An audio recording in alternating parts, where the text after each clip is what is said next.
할렐루야. 너무 아름답고 은혜가 넘치는 찬양 감사드립니다. Our psalm begins with the praise, "Oh, sing to the Lord a new song." When someone feels like singing a song, it's an indication that things are going well. It is also an indication that even if things might not be going so well, there is hope. When things are going well, we feel like singing. When things turn hopeful, we sing. The psalmist feels like singing, even a new song. It is an indication that he discovered new reasons for having hope, for singing. Very often we feel happy or thankful or feel like singing in response to reaction to positive stimuli that provide for us in the environment that we live in.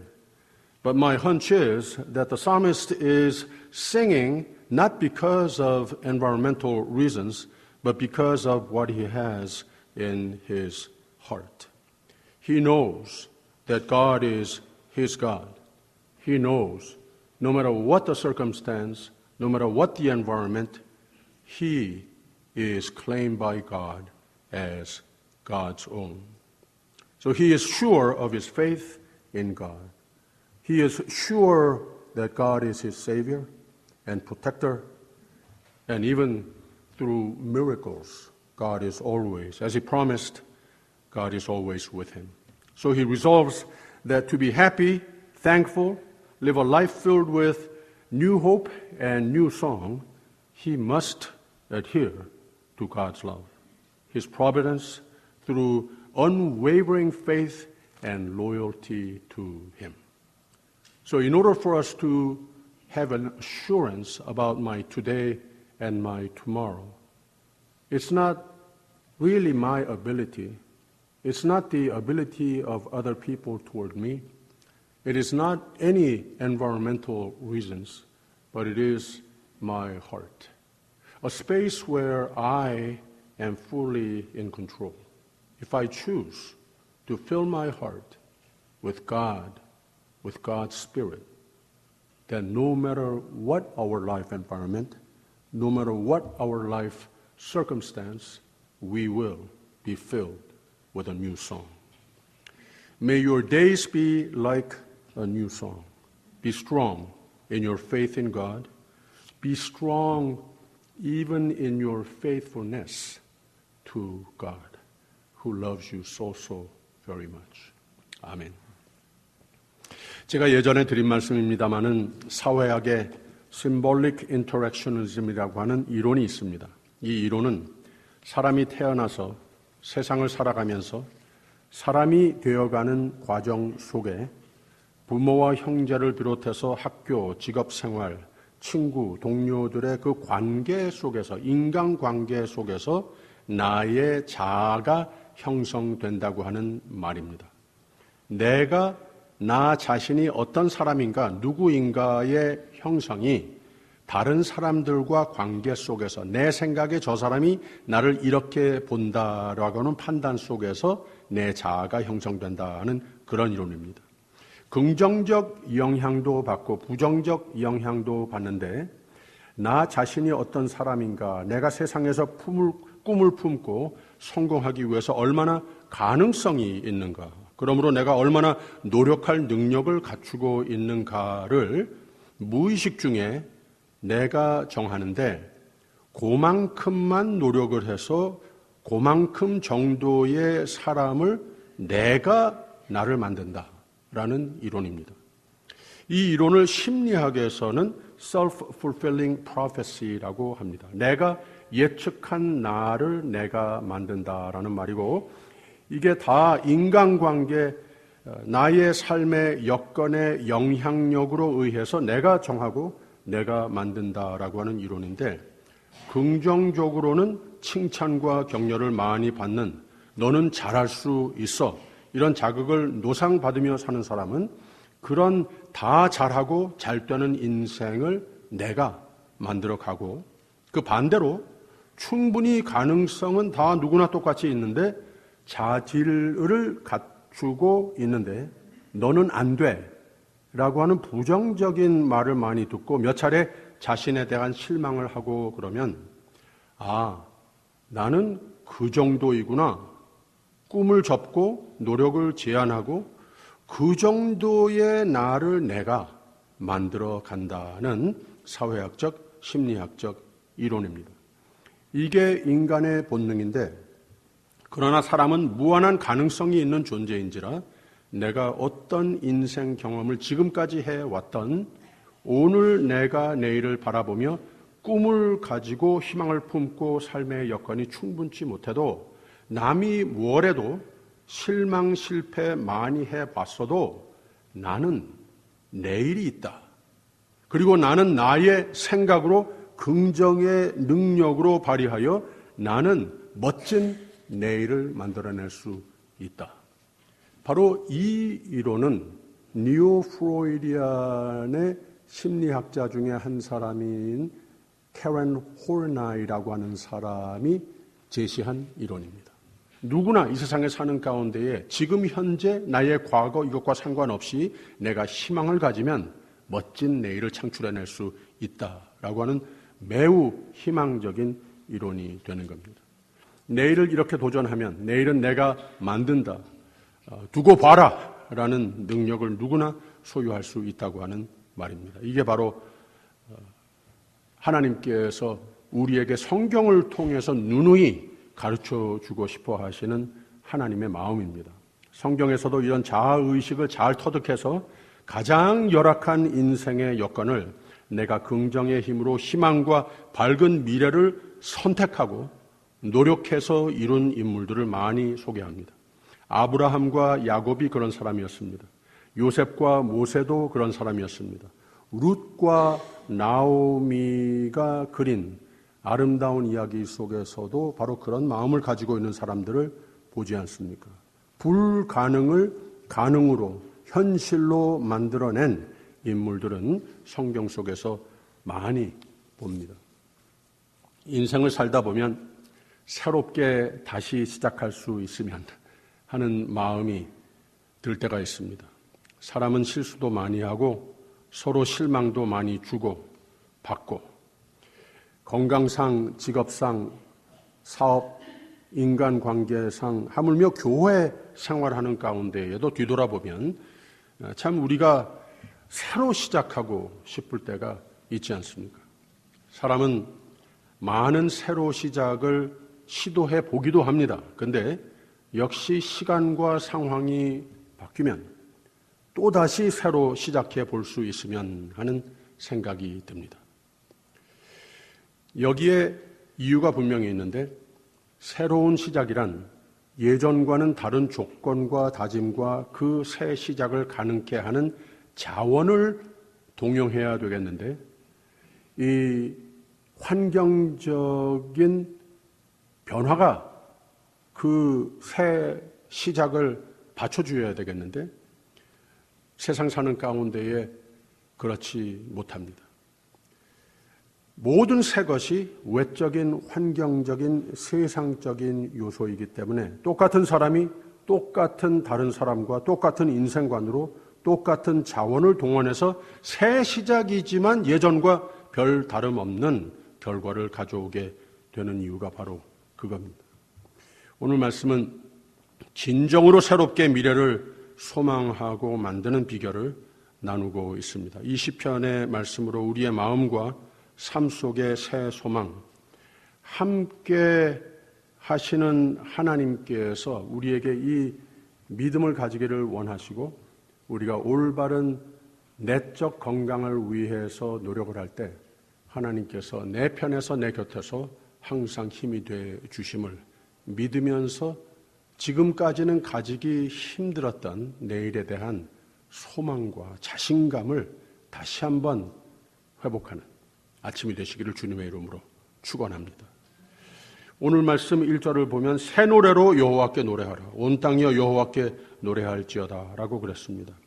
우선 많은 사람은 환경적인 요소를 감사의 조건으로 삼는데 진정으로 새롭게 미래를 바라보는 눈을 가지기 위해서는 외적, 환경적 요소들을 언급하지 않고 내적, 영적 요소들을 권유하고 있는 것을 보게 됩니다. 이게 바로 사도 바울에게도 선한 싸움을 끝까지 싸우고 이기는 비결, 하나님의 칭찬으로 이어지는 삶의 비결이 아니었습니까? 오늘 말씀에 이 시편 기자는 새 노래로 하나님을 찬양할 것을 권유하고 있는데 이 새 노래가 무슨 노래인가? 진정한 새로운 희망이라고 하는 거죠. 새 노래란 하나님의 이름을 찬양하는 것이라고 그랬습니다. 환경적인 것 아무것도 언급하지 않았어요. 새 노래로 여호와께 노래하라. 온 땅이여 여호와께 노래할지어다. 여호와께 노래하며 그 이름을 송축하며 그 구원을 날마다 선포할지어다. 그 영광을 열방 중에 그 기이한 행적을 만민 중에 선포할지어다 라고 그랬어요. 그래서 환경 자극 반응적인 마음을 가지는 것이 아니라 하나님께서 나를 하나님의 것으로 만들어 주셨으니 하나님께서 보시는 내 마음이 주님께 향해 있는 마음. 부정이건 긍정이건 이 세상의 자극을 넘어 하나님과 홀리 커뮤니언을 항상 확신하고 사는 삶을 그리고 있는 것 아니겠습니까? 제가 4번째로 할아버지가 되는 소식을 최근에 들었습니다. 넷째 손주를 보게 된 거예요.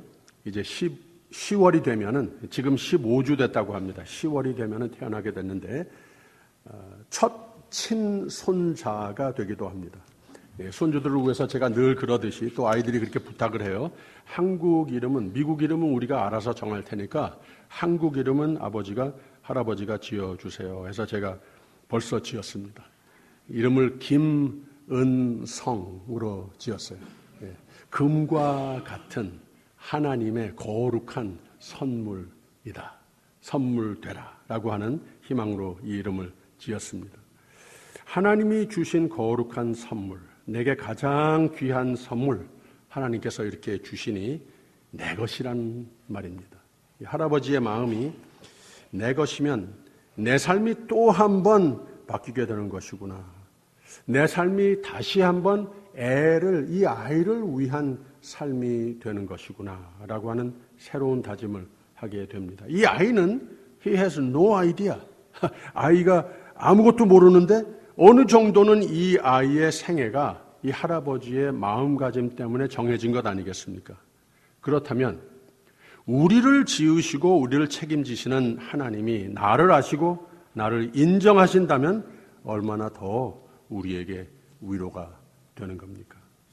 새 노래란 하나님의 이름을 찬양하는 거라 그랬습니다. 아직까지도 환경적인 것 아무것도 언급하지 않고 있어요. 하나님께 찬양하되 그 이름을 송축하며 그 하나님의 이름, 하나님을 아는 믿음, 그분이 함께 하심이, 그분이 하나님 되심이 나의 생애의 가장 고귀한 가치임을 간직하고 살라고 하는 말입니다. 왜 그런가? 그 구원을 하나님은 우리에게 가장 값진 것을 은혜로 주신 분이라고 하는 거예요. 우리를 구원하신 분이기 때문에 이것보다 세상에 더 귀한 것이, 더 바랄 것이 어디 있느냐라고 하는 거죠. 이걸 믿되 정말 이 믿음으로 승리하려면 새 노래로, 새 믿음으로, 새 헌신으로 하나님 중심 삶으로 회복하라고 하는 겁니다. 내적 건강을 말하고 있는 거죠. New beginning, 소망의 미래를 꿈꾼다면 내 마음부터 시작이 돼야 합니다. 내 믿음부터 시작이 돼야 합니다. 그래서 요한 3서의 저자는 내 영혼이 잘됨 같이 내 내적인 환경 자꾸 탓하지 마라. 내 마음의 공간은 100% 내 컨트롤에 있는 것이다. 그 마음이 하나님을 바라볼 줄 아는 건강한 모습으로 그 마음의 공간을 잘 지켜라.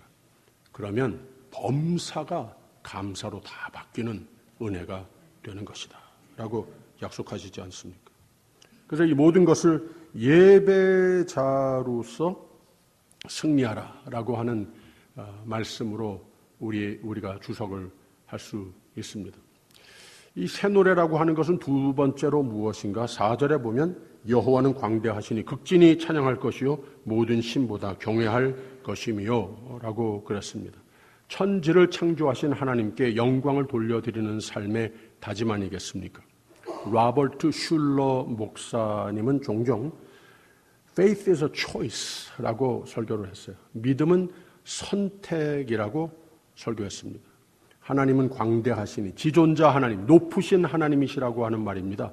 하나님보다 더 높은 것이 내 삶에 없어야 한다고 하는 말입니다. 하나님 외에 다른 신은 물론 세상의 우상이 될 만한 일들, 사람들, 물질들, 이 모든 것보다 나는 하나님의 사람입니다. 하나님이 구원하셨고 하나님이 지금 지켜주시고 있으십니다. 나는 돈도 사람도 세상에 아무것도 믿음의 대상으로 여기지 않겠습니다. 이게 믿음입니다. 새 마음과 삶의 인생관을 이렇게 정리하라고 하는 말입니다.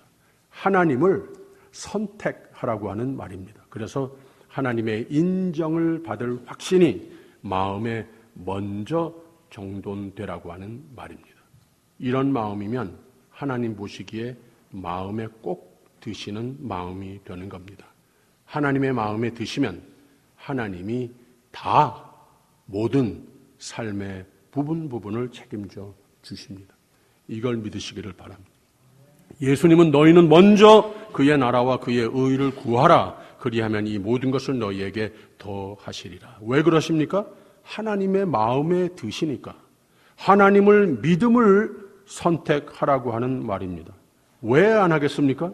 그 다음에 이 세상, 미래의 꿈을 마음대로 멋지게 거대하게라도 가지라는 겁니다. 근데 오직 우선순위를 다시 마음의 진정 하나님을 모든 것보다 더 사랑하고 경외하는 마음을 먼저 구하냐고 하는 말입니다. 그러면 하나님은 나를 먼저로, 나를 우선으로 축복하시고 내 새 시작, 새 꿈을 하나님 꿈으로 삼으십니다. 그러면 다 된 것 아니겠습니까? 5절부터 7절을 보면 만방의 모든 신은 헛것이요 여호와께서는 하늘을 지으셨음이로다. 존귀와 위엄이 그 앞에 있으며 능력과 아름다움이 그 성소에 있도다. 만방의 족속들아 영광과 권능을 여호와께 돌릴지어다. 여호와께 돌릴지어다. 두 번을 반복했습니다. Choose God, choose faith. 하나님을 선택하라고 하는 말입니다. 먼저 하나님을 사랑하는 여러분들의 삶이 되시기를 주님의 이름으로 축원합니다. 마음으로 진심으로 하나님을 경외하는 삶이 되시기를 부탁드립니다. 왜 그런가? 나한테의 새 소망, 새 힘이 되기 때문에 그런 겁니다. 세 번째로 이 새 노래가 될 삶 무엇인가? 모든 것을 주시고 주실 하나님께 정성 어린 감사의 제사로 드려지는 삶입니다. 8절과 9절을 보면 여호와의 이름이 합당한 영광을 그에게 돌릴지어다. 예물을 가지고 그 궁정에 들어갈지어다. 아름답고 거룩한 것으로 여호와께 경배할지어다 라고 그랬습니다. 그러면 그렇지. 또 목사님이 헌금 설교 하시는구나. 솔직히 말씀드려서 제가 한 3, 40년 목회를 하는 가운데에 설교에 대한 설교를 서너 번 한 것 같아요. 그런데 서너 번 할 때마다 제 마음에 있는 것이 그대로 전달되지 않았어요. 오해로, 좀 부담으로 받는 이런 오해가 있었습니다. 그래서 저는 이 헌금에 대해서 설교를 별로 잘 안 합니다. 그런데 할 때는 중요한 말씀을 나누곤 합니다.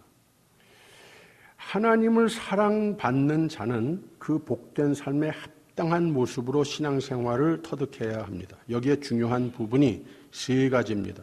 하나님 영광 가리우지 않는 것, 거룩한 예배자의 모습이 되어야 하는 것, 준비된 성스러운 예물도 중요하다고 하는 거예요. 어떤 액수가 중요한 것이 아니라 교회의 전통, 또 구약의 율법, 여기에 따르는 것이, 예수님 이거 다 무시하셨어요. 헌금하는 경우에 예수님께서 목격을 하시고 크게 감동받으셨을 때는 누가 많고 적고 이런 거 아무 상관 안 하셨어요. 그 마음에 얼마나 정성이 깃들인, 얼마나 희생이 깃들인 헌물이었는가, 이거 보시고 감동받으셨습니다. 이 한 여인이 헌금한 것이 너무나도 적어서 그거보다 10배, 그거보다 100배 이상 헌금하는 사람 바로 옆에 있었어요.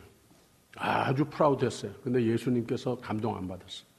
근데 이 여인에게서 왜 감동받았는가 하면 내 정성이 보였기 때문에, 내 마음이 보였기 때문에, 진정 예배자의 모습이 보였기 때문에 내 희생도 좀 깃든 드림이었기 때문에, 그게 헌금의 기준이라고 하는 겁니다. 그게 바로 정성의 예배의 중요한 한 부분이라고 하는 것을 우리에게 가르쳐주고 있습니다. 요한복음 4장을 보면 예배하는 자는 신령과 진정으로 예배할지니라. That's all God wants. 하나님께서 뭘 그렇게 격식을 많이 별로 상관 안 하세요. 그러나 내 마음을 보시는 하나님께서는 마음 전부로 정성으로 드리는 예배인가? 그러면 된 겁니다. 예배자 하나님 백성의 책임지어야 할 본분이 바로 그겁니다. 하나님을 오직 믿고 따르는 신앙 고백, 정성으로 나와서 나 가진 것으로 헌신하는 삶이 되면 그게 하나님 기뻐 받으시는 예배가 되는 겁니다. 그러면 하나님이 하실 일, 내 삶의 현실화 되는데 10절을 보십시오. 열방 중에서는 이르기를 여호와께서 통치하시니 세계가 굳게 서고 흔들리지 못할지라. 저가 만민을 공평히 판단하시리라 할지로다. 13절. 저가 임하시되 땅을 판단하려 임하실 것임이라. 저가 의로 세계를 판단하시며 그의 진실하심으로 백성을 판단하시리로다. 라고 그랬습니다. 하나님께서 기뻐하시는 모습 아니겠습니까? 새 소망 했던 것이 새 축복의 장으로 새 삶의 세상에 전개된다고 하는 말입니다.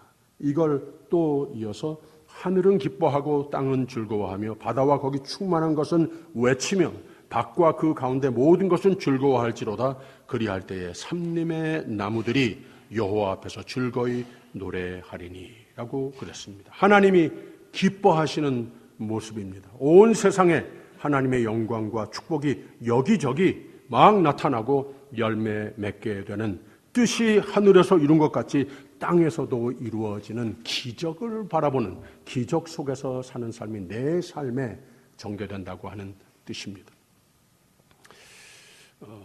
제가 금주 새벽에 드린 말씀입니다마는 어려울 때 잘 거룩으로 참을 줄 알고 하나님 말씀은 더욱 잘 배우고 순종하는 우리가 되게 해달라고 우리는 항상 기도해야 합니다. 희생해라, 내 삶 내 거니까 다 달라, 이런 의도가 아니라 하나님 뜻하신 바대로 주님께 드려지면 하나님께서 원하신 대로 하나님 마음대로 내 삶을 천국과 같이 만들어 놓으시기 위해서 그러라는 거예요. 예수님은 내 십자가를 지고 나를 따르라 라고 그러셨어요. 근데 왜 그러셨는가 하면 십자가가, 예수를 따르는 삶이, 예수님께 다 드려지는 삶이 십자가가 우리의 무기이고 십자가가 우리의 갑옷이 되기 때문에 그런 겁니다. 그렇게 하면 그 삶은 기적의 영역에서 자기 자신을 발견하게 되는 겁니다. 여러분은 이래봬도 하나님의 기적 가운데 사는 사람들입니다. 믿으십니까? 기적의 삶을 여러분이 근데 선택하셔야 합니다. 믿음의 사람은, 하나님의 사람은 하나님의 기적을 소망하며 경험하며 누리며 사는 사람들입니다. 세상에 의존해 살려면 믿음 없어도 삽니다. 다니엘의 세 친구 사드락, 메삭, 아벳느고의 이야기를 아시죠? 이 세 사람이 왜 성경의 위대한 인물들로서 믿음의 본, 승리의 삶의 예가 됐는지 아십니까? 그들의 삶은 하나님의 기적의 손에 붙들려 살았기 때문에 그렇습니다. 왜 기적이 애워싸는 삶이 됐는가? 그들이 풀무불을 두려워하지 않고 풀무불이 될지언정 하나님을 절대적으로 믿고 그 믿음을 타협하지 않았기 때문이었습니다. 사람에게, 특히 권위자 앞에서도 굴할 수 있었는데 사람의 인정만이 아니라 살아남기 위해서라도 믿음을, 자신들의 신조를 경우에 따라 조금씩 타협할 수도 있었는데 그들은 이런 거 하지 않았습니다. 그런 거 보이지도 않았습니다. 세상 돌아가는 거 잘 몰랐습니다. 그래도 괜찮았습니다. 하나님만 믿으면 됐습니다. 나의 믿음과 충성, 신실함은 하나님이 이걸 아시면 됐습니다. 죽건 살건 내 하나님이 나를 하나님의 것으로 삼으신 믿음만이 중요했습니다. 앞이 안 보여도 하나님이 나를 아시고 하나님이 나를 보시고 하나님이 나를 지키신다. 이 절대적인 믿음은 있었습니다. 그러면 된 겁니다. 그래서 많은 사람의 의지가 풀무 앞에서 쉽게 꺾이고 그러지만 이들은 멈추지도 않고 망설이지도 않았습니다. 풀무로 서슴지 않고 들어갔습니다. 바로 그때 풀무로 들어갔기 때문에, 다시 잘 들으세요. 바로 그때 풀무로 들어갔기 때문에 그들에게는 하나님이 보이고 하나님의 기적이, 그들을 애워싸는 기적이 생긴 겁니다. 세상이 변하고 뒤집혀도 나에게 어떤 위협이 닥쳐와도 여러분, 하나님을 선택하십시오. 그 다음에는 하나님을 절대적으로 믿으십시오. 하나님을 오직 의지하십시오. 하나님 말씀 약속을 오직 끝까지 믿으십시오. 다시 하나님의 나라와 하나님의 의를 오직 믿음과 신실함으로 먼저 구하십시오. 하나님의 은혜와 복과 형통의 손길이, 하나님의 기적이 여러분의 삶의 현실이 됩니다. 할렐루야. 풀무에 발을 디뎌 넣는 삶이 기적을 일으키는 삶이 됩니다. 여러분의 삶 속에 무엇이 새로워져야 합니까? 시편 34편은 여호와의 눈은 의인을 향하시고 그의 귀는 저희 부르짖음에 기울이시는 도다 라고 그랬습니다. 이게 여러분을 향한 하나님의 마음입니까? 저는요, 여러분 모두가 하나님의 이런 인정, 큰 사랑, 큰 복을 받으시는 성도들이 되시기를 진심으로 축원합니다. 그러기 위해서 우선 새로운 마음을 정리하십시다. 구원받은 자다운 진정한 하나님을 송축하는 감격의 마음을 구하며 성령으로 충만한 사람이 되십시오. 하나님을 진정으로 경외하는 삶, 모든 내게 우상이 된 것들은 단호하게 제쳐놓고 참으로 하나님만을 하나님으로 내 구원, 내 행복의 원천으로 믿게 해달라고 기도하십시오.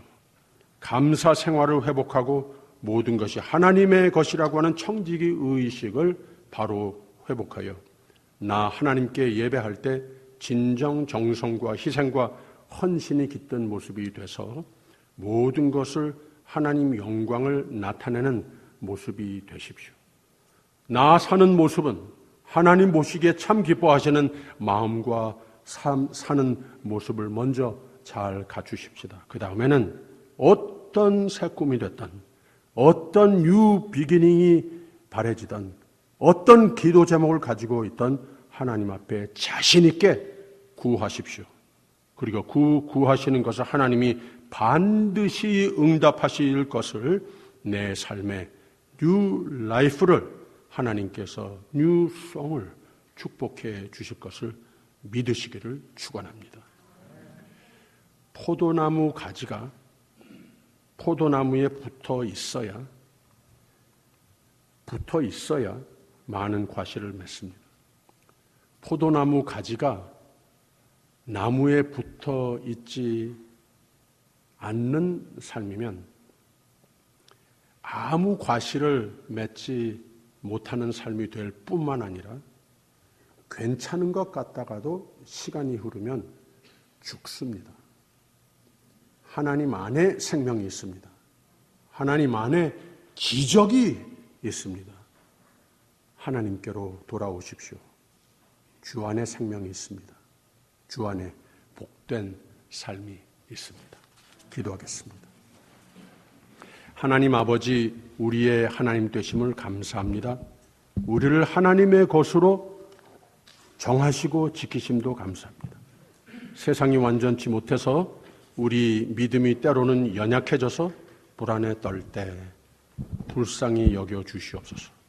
이 아침 우리 모두 영혼이 강건케 회복시켜 주시옵소서. 이 아침 하나님이 이 모든 염려거리들 다 없애주시려 하나님이 일하고 있으심을 믿게 하여 주시옵소서. 이 믿음의 새 노래를 마음판에 새롭게 새겨 주시옵소서. 우리 마음에 큰 평강으로 채워 주시옵소서. 세상에 더 귀한 것 없는 예수님 이름으로 기도하옵나이다. 아멘.